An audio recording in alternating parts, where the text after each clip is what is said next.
ఏర్పాటు చేయాలని కూడా ఈ రోజు కేబినెట్ నిర్ణయం తీసుకోవడం జరిగింది.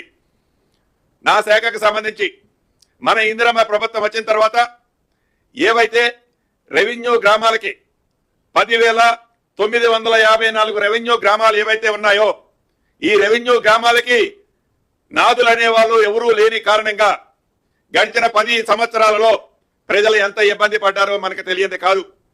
అనేక పర్యాయాలు గౌరవ ముఖ్యమంత్రి గారు సహచర మంత్రులు నేను చెప్పాం. అన్నమాట ప్రకారం ఈ 10,954 రెవెన్యూ గ్రామాలకు రెవెన్యూ అధికారుల్ని నియమించాలని కేబినెట్ లో నిర్ణయం తీసుకోవడం జరిగింది. ఏదైతే గతంలో విఆర్ఏ విఆర్ఓ వ్యవస్థని పూర్తిగా ఆనాటి ప్రభుత్వం డిమాలిష్ చేసిందో దాంట్లో యోగ్యులైన వారందరినీ దీంట్లో తీసుకోవాలని కూడా కేబినెట్ లో నిర్ణయం తీసుకోవడం జరిగింది. అదే రకంగా గంధమల్ల రిజర్వాయర్ కెపాసిటీని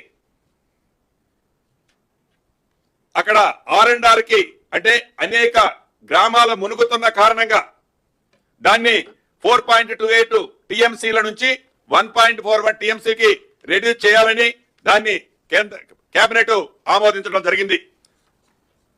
అదే రకంగా పెద్ద గోల్కొండ సమీపంలో ఈఎస్ఐ హాస్పిటల్కి అంటే ఈఎస్ఐ హాస్పిటల్ నిర్మించడం కోసం 5 ఎకరాల 15 కోట్లను కూడా కేంద్ర ప్రభుత్వం ఈఎస్ఐ హాస్పిటల్ కోసం క్లియర్ చేయడం జరిగింది ఈ రోజు కేబినెట్ లో.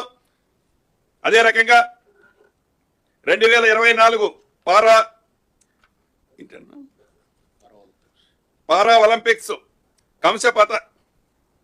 కంశ విజేత పతాక విజేత దీప్తి జివాంజీకి ప్రభుత్వం ఉద్యోగం ఇచ్చేందుకు మంత్రివర్గం ఆమోదించడం జరిగింది. కొత్త రెవెన్యూ డివిజన్లు కొత్త మండలాలు గత ప్రభుత్వంలో మొక్కుబడిగా పేపర్ వరకు ఏదైతే ఇచ్చి వదిలేశారో ఆ ఇచ్చిన మండలాలకి డివిజన్లకి ఈ ప్రభుత్వం 361 పోస్టులని శాంక్షన్ చేయడం జరిగింది. అదే రకంగా అనేక రెసిడెన్షియల్ ఎడ్యుకేషనల్ ఇన్స్టిట్యూషన్లకి సుమారు 330 పోస్టులని